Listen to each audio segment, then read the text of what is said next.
So in this presentation, we are going to discuss how do we delete the elements from a list. So there are several ways to delete the elements from a list.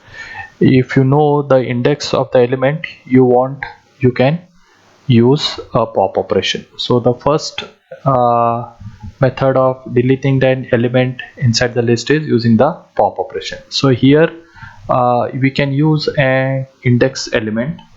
So the index element will specify which element in the list you want to delete. So as we know, the index value starts from 0 to 0 to n minus 1. So it will be 0, which represents the first index value. Here it is a.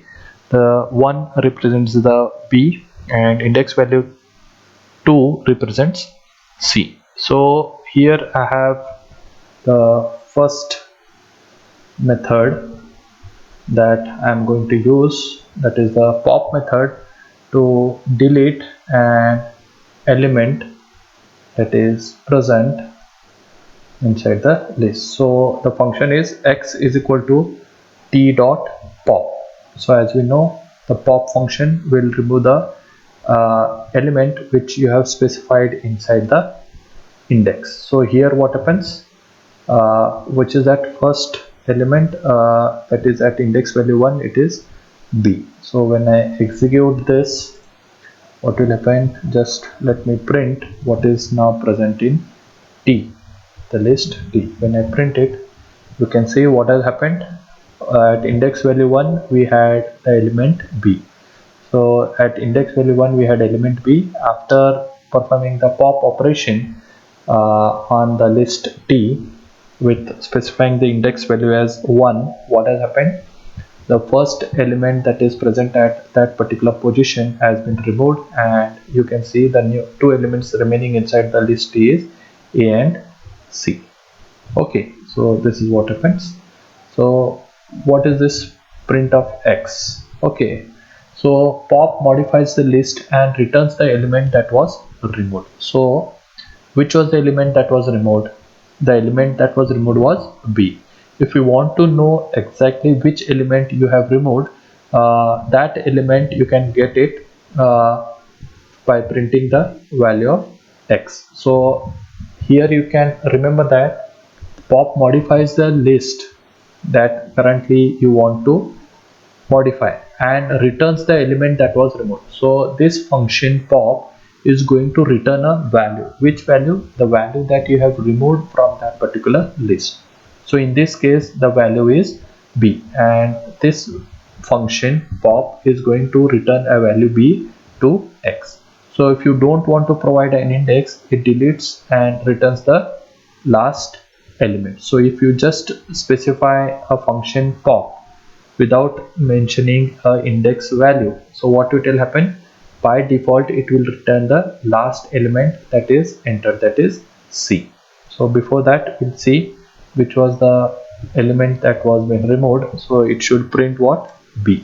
So you can see here at index value 1 we had the value b, and then after popping we could see a and c, and this function has returned value b. So when I print this x, it will return the element that was removed by the function pop. So if you don't provide an index value inside a pop, so what will happen, it deletes and returns the last element. Okay, so it will return the last element that has been removed. Fine. So this is what it is. So let us see how, if I don't specify,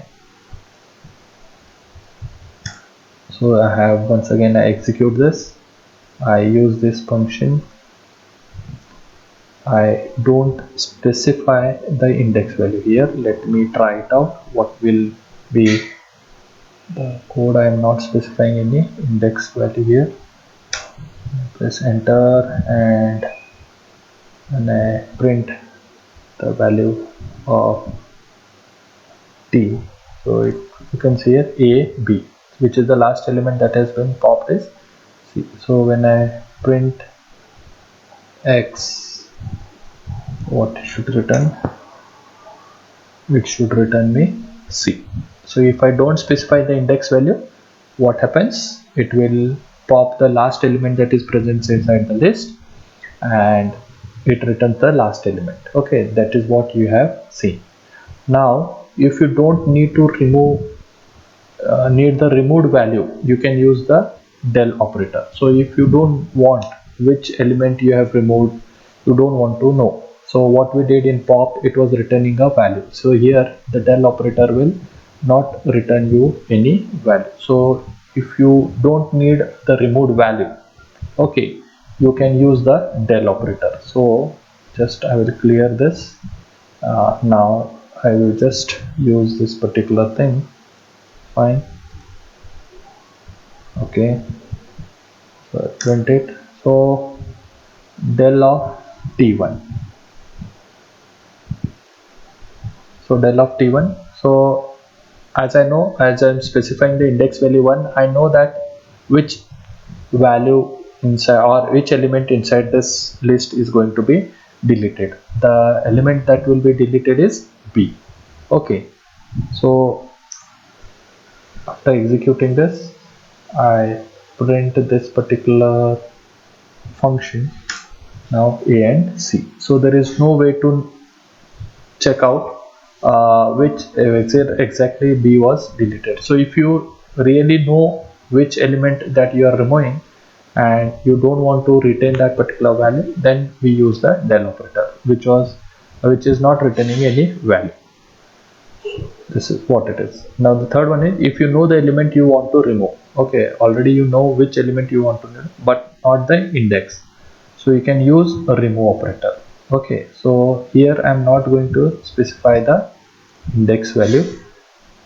Okay, so here you can see in the previous two examples we specified the index value to tell which element that you want to remove. Now in this particular method remove, I know exactly the method that I want to remove. Sorry, the element that I want to remove. That element is b. So when I know that, I need not specify the index value. So in that case, I directly specify the value inside the function remove.